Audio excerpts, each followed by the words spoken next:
there from Akshay? So that Syed can run and locate and bring them to this place. Akshay, anybody from Akshay? Syed, we need to call some of the presenters here.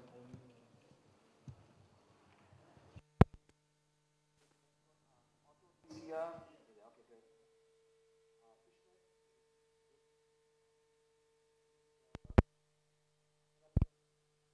great. M Governance, this is Rajkot Municipal Corporation, okay. Citizen Services Portal, AP Online, okay.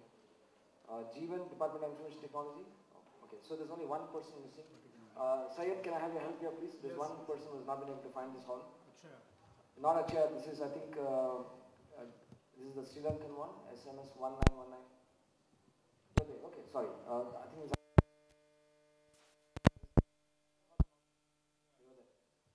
they are here.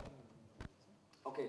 I'm sorry for the roll call like a college, but it's nice to know that all the presidents are there. So of course, I apologize for making you feel like that.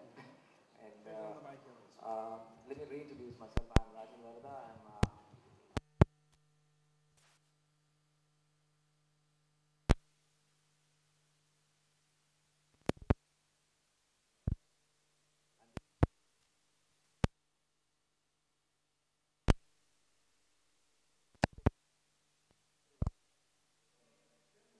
Suresh Kumar, District Collector of Medak in the government of Andhra Pradesh. Welcome to him. He will also be chairing and moderating this session. A brief about how we are looking at this session.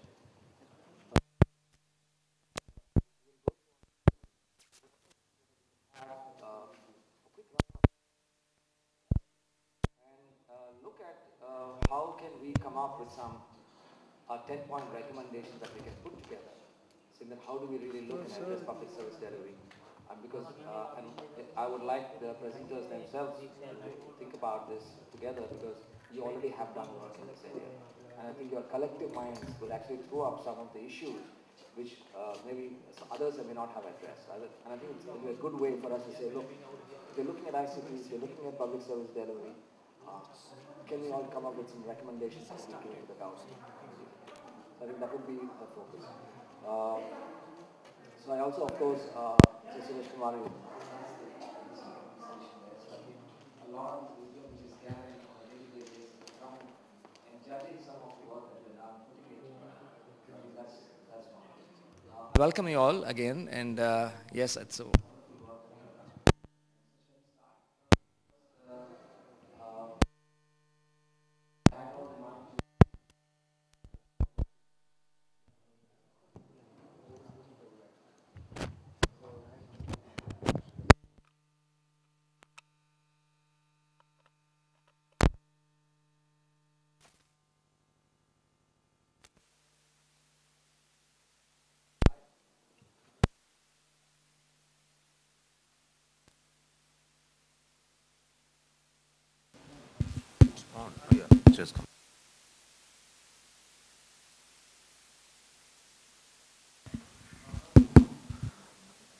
Thank you, Mr. Rajan.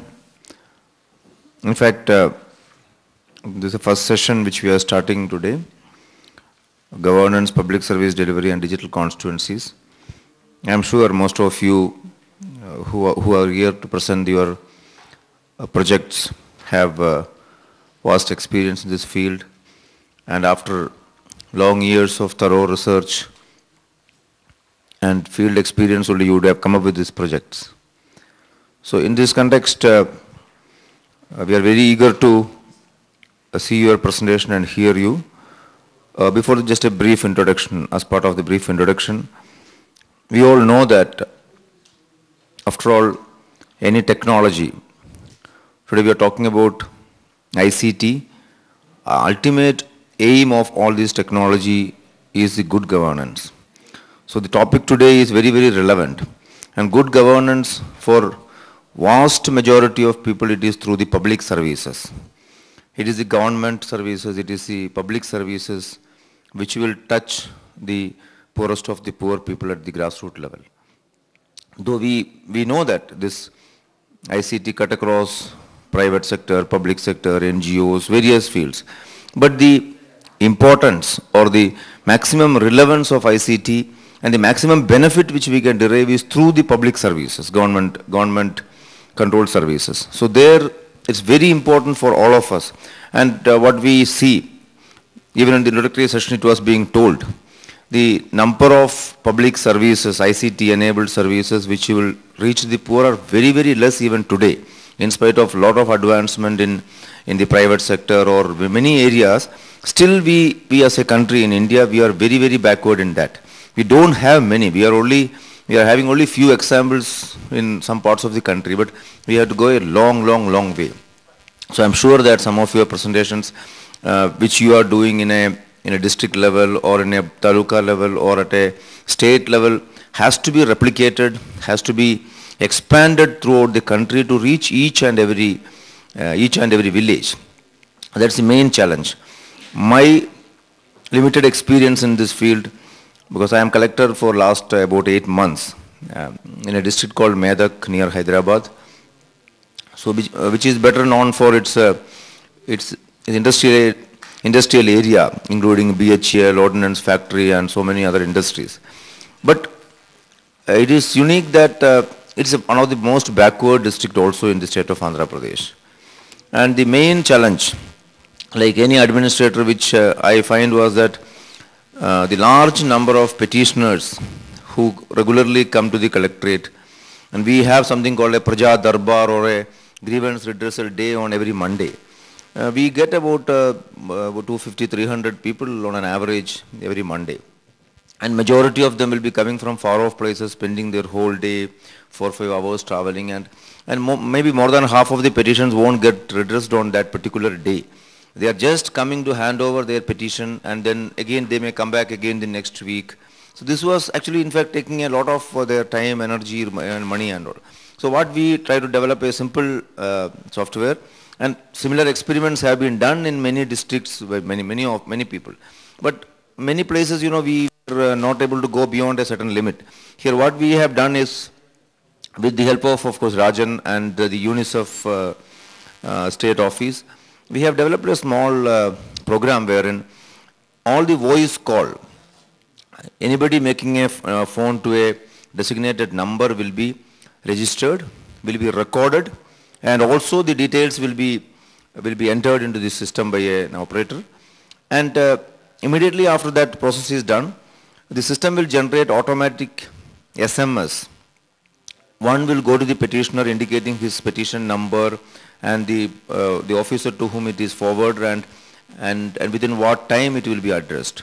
Similarly, this petition will be going to the concerned officer who is at the cutting edge level, who has to address it, and also to his immediate superior officer who has to monitor it. And this is being automatically, every week this is being reviewed, this is being automatically reported, and at my level, every week I get a consolidated report. This report, any time I can check and get the report, but every Monday I actually review it and see how it progresses. This is actually only 3 months old in the field. Just on August 15th, last Independence Day, we launched it, and it's actually doing very well.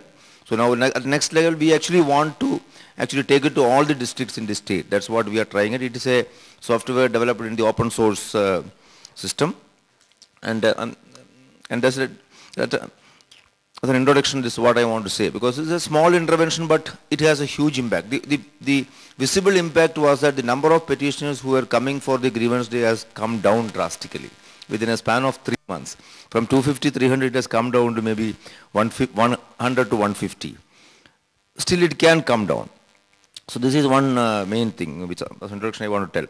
Now I am sure that most of these projects which you have prepared are much more extensive, much bigger projects, and we are all eager to listen to that. So without wasting much of your time, I am now inviting the first project. We will go in the same order. Yeah, I would like to. Because we don't have 5 to 7 minutes. Then discussion. Yeah. So what we will do is, since the time is limited, we will have about 5 to 7 minutes for the presentations. And after the presentation is over, for the discussions, we can have 2 to 3 minutes. And in a span of 10 minutes maximum, including the discussions, everything, should be completed. And I would like to first invite Sri Lanka government's SMS portal, SMS to 1919 ICT Agency Sri Lanka. Please.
Hi everyone, I'm Rangalal from ICT Agency of Sri Lanka. I'm going to explain about our product, Gov SMS portal, SMS to 1919.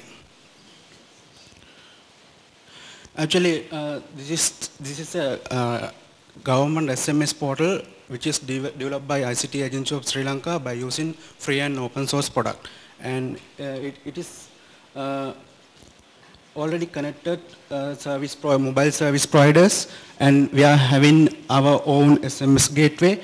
Then citizens can request government services by typing predefined shortcodes. Then the request SMS format will routed to 1919 by the service providers. From our, when it's come to our platform, we are processing the request, and by looking at the requested format, we are routing the corresponding government organization. When we get the response back, we are routing back the response to the citizen. It's the basic about this concept. For better clarity, I would like to show a 1-minute video presentation.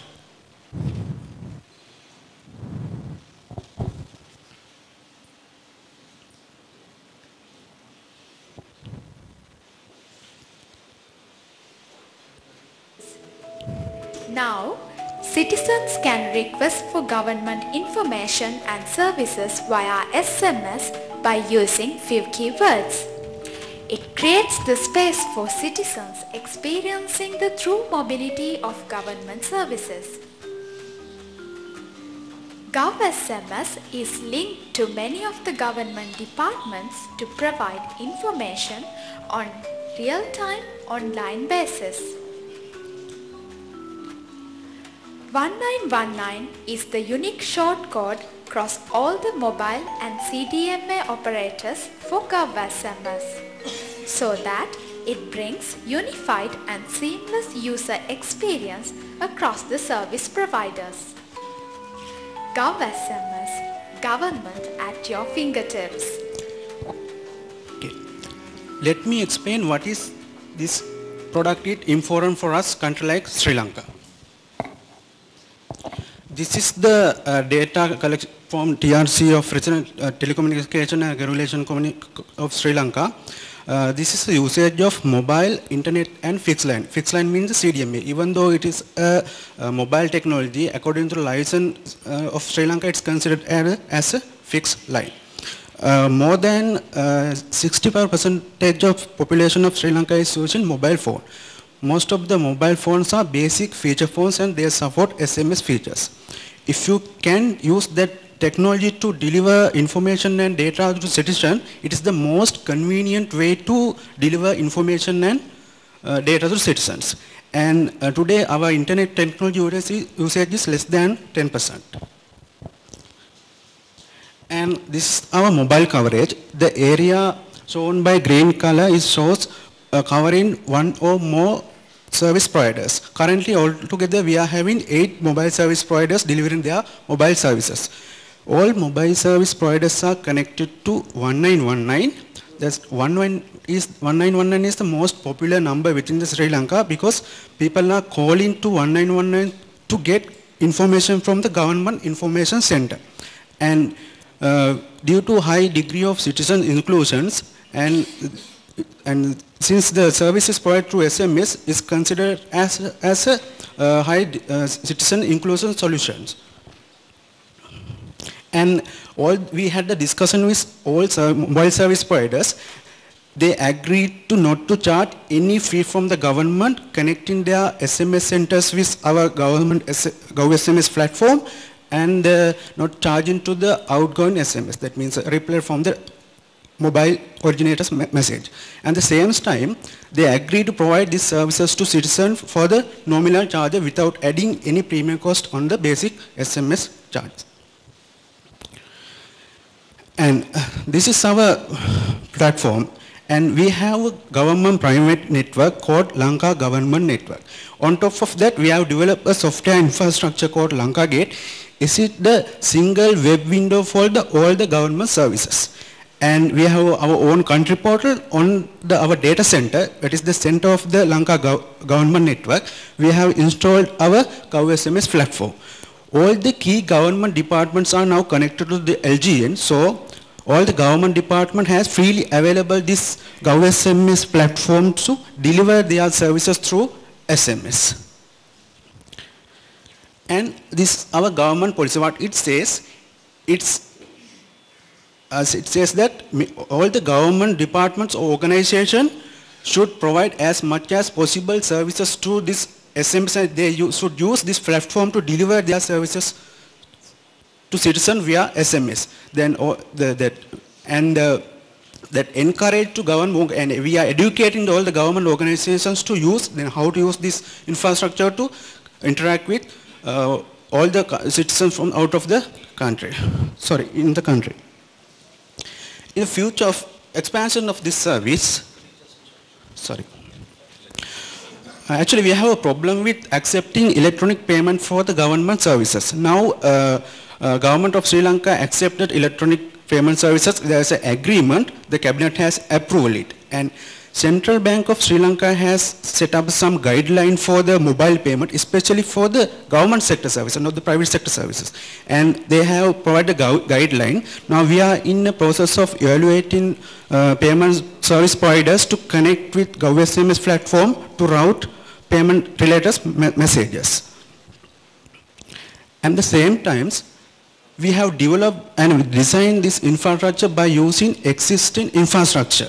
So for the government department to add this service, it don't add any cost for them because the government already connected to this network. And in the future, more government department will connect to this network and they can use this service to deliver more services, SMS-based services. And at the same time, in the future, with these services, it is provides some advantage to both citizens and the government. One is, sometimes back, people have to travel more than 200 kilometers just to know what the state of his requested services. As an example, requesting police clearance certificate. Now with this service, we can send alert to person, here, look here, your police clearance certificate is ready, then come to this day to collect that one.